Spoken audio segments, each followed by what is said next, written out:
The skills here. So my niece and my nephew asked me what I feel is somewhat of an important question as it pertains to video games.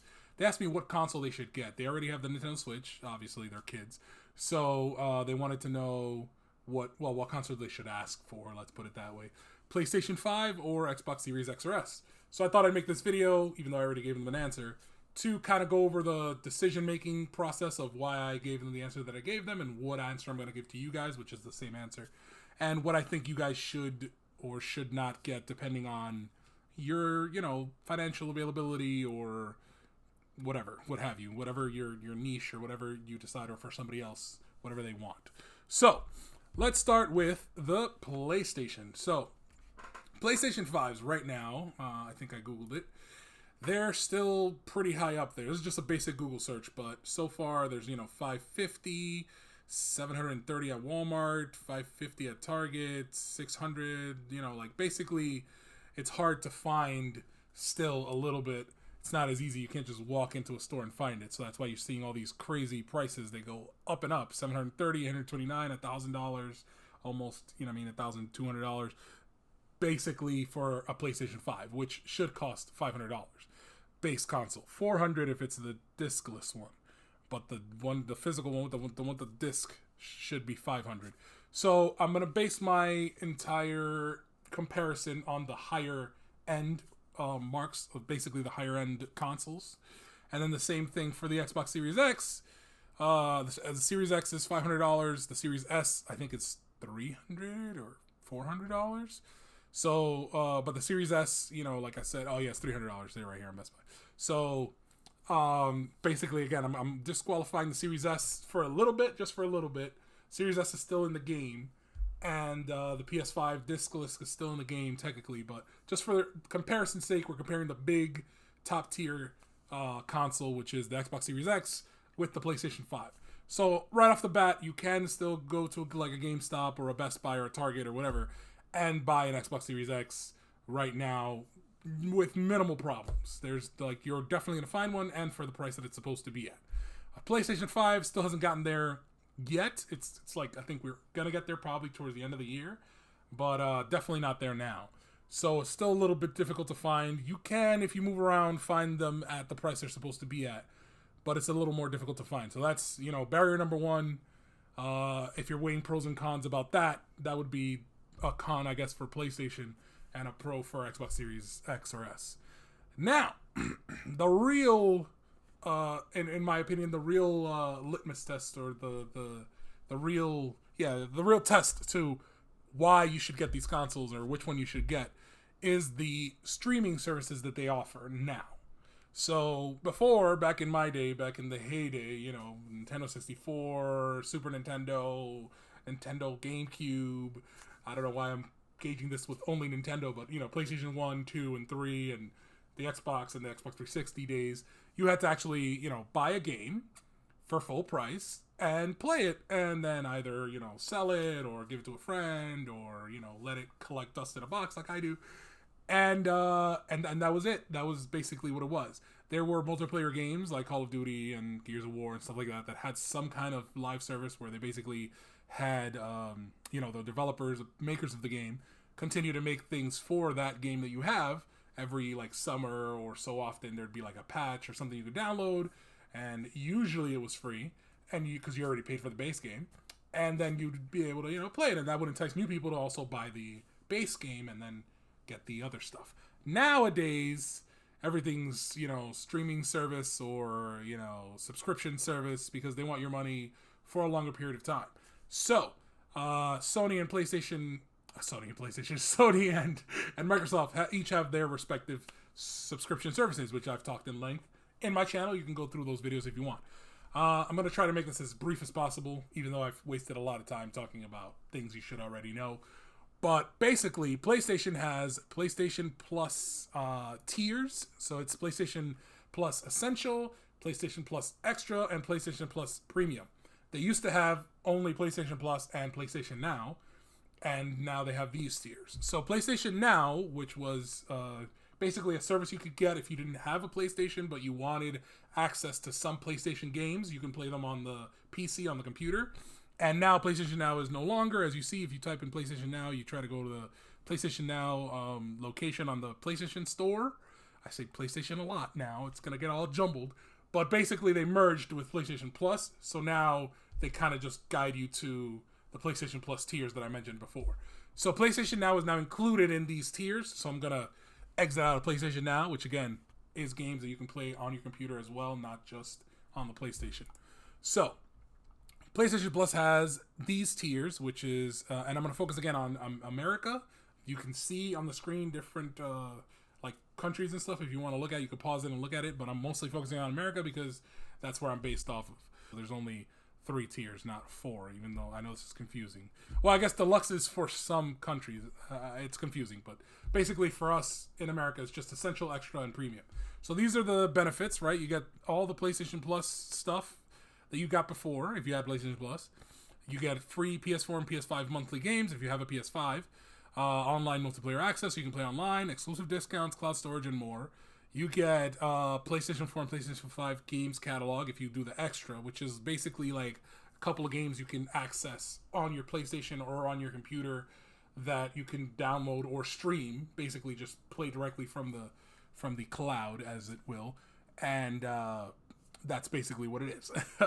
So, again, and then it has original PlayStation, PlayStation 2, PlayStation Portable Classic games, and PlayStation 3 remasters in the deluxe tier.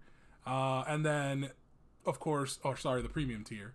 And then time-limited game trials on blockbuster titles. Again, this is like when you had like demos that used to come free in the mail or with like a Game Informer subscription, or people would just send you they would just send you, or you would get like a free game demo from a developer of the same game. Like if Square Enix, the makers of like Final Fantasy, were making a new game, like, you know, another Final Fantasy or something like that, they would give you a demo of that game inside the game that you already got, so you could play it for free and see if you want to download or buy that other game. And that's basically, now you know, it's part of this tier, so you have to pay for it, but whatever. Original PS3 games via the cloud, and cloud streaming access for original PlayStation, all the old PlayStation games. So the premium one, let's say you get the premium one, that is the highest tier, and that would be, let's see here, $18 a month, so $120 a year, right? So that's $120. Let's just say again, you're getting the maximum, you know, thing, so that basically to compare, right? So $120 you already put down, boom, on top of the $500 you already put down for the console. So that's $520, and let's say you get it at $500. That's another thing. So already there's that. Now, you get, you know, this is the list of games. I was going to go over it, but again, I'm trying to keep this video short. But it's a very, very long list of games that you do get if you do the PlayStation Plus essential tier, whatever, right? This is all the classic games in the Americas and Europe, all of them included in here, and then exclusive to the Americans, and blah, blah. But there's a lot of games, right? So, Xbox now has also sort of different tiers. So let's go with the first thing. So first things first, let me start with this because, you know, the PlayStation doesn't offer this, at least that I know of, not yet. So you can join now for $1. So the first month is just $1 for Xbox Game Pass, and you don't have to. Well, the most important thing that I'm going to correlate here is you don't have to buy the $500 console. Nor do you have to for the PlayStation Plus if you want to play it on the computer. But But this is where they differentiate a little bit. So for the Xbox Game Pass, you can play it on. Let me go down here because it has a cool little graphic that I went up, but you guys probably already saw. You can play this on your. Was it here? Okay, right. So you can play this on your PC. Okay, so on your computer. It could be Mac as well. You can play it on any mobile phone, on the iPhone or Android. And you can play this online. And now I think, well, it's not here, but now you can actually play it on your Samsung television. If you have one of the newer Samsung televisions, you could just play it on your television. So, and again, you have access to, this is like a library of games. It's not all the games, as you can see, you know, but let's go by most popular. So these are like allegedly the most popular games. So they have access to all these games, you know. And again, hundreds more. So you get access to all of this, again, for $1. just if you start just if you pay for the Xbox Game Pass. And again, you can play it on all of these different things. You don't need the console to play these games. That's a very, very, what's the word that I'm looking for here? Key difference between the two. So, I paid $1. I did not buy a $500 console, and I can play hundreds of games right now on the computer that I'm using right now, or on my TV, or on my phone, or on my tablet, or on a gaming or a laptop that I use. So just for $1 for that whole month. If you don't like it, again, that's it. You paid $1. It's over. Now for the year, I think Xbox Game Pass yearly is like, I don't even know. So it's like I think $180 a year, but you pay $180 a year for the full. Let's say for the full Xbox Game Pass stuff. I don't know if they let you pay it yearly, but if you do, you get access to. Let's say you get the Ultimate, right? So if I just paid $1, I would have access to all these games that I can play again mostly anywhere. But if you see the console, $10 a month, right? If you just want to play on the Xbox Series X or S that you bought, if you want to play on your PC, again, you get this for $1, and then it's $10 a month. And then if you want the Ultimate, which is basically both, you can play on PC or on any other devices, like I said, and on your console. Again, you could do it for $1, and then it'll be $15 a month. So let's say you get the Ultimate, because again, that's the highest tier, and we're going to go full for the year. I think it's like $180, something like that. So I don't know if they give you a discount for buying it yearly, but let's say it's $180. Yes, it's a little bit higher, I think, than the PlayStation, but you get a lot more out of it, I feel. So, decision time. So this is what basically I told my niece and nephew. I would say, if you guys have, a newer Samsung TV and you want to play on the TV, or if you, on your tablets or your iPhones, because they have iPhones or Androids, you can play on that stuff, the Xbox games. All you need is the Xbox Game Pass. So I would recommend them getting, I would still recommend getting the Ultimate, even if you're only going to think, because then if you actually do get a console, then you can play it on your console or whatever. So again, I recommend the Ultimate.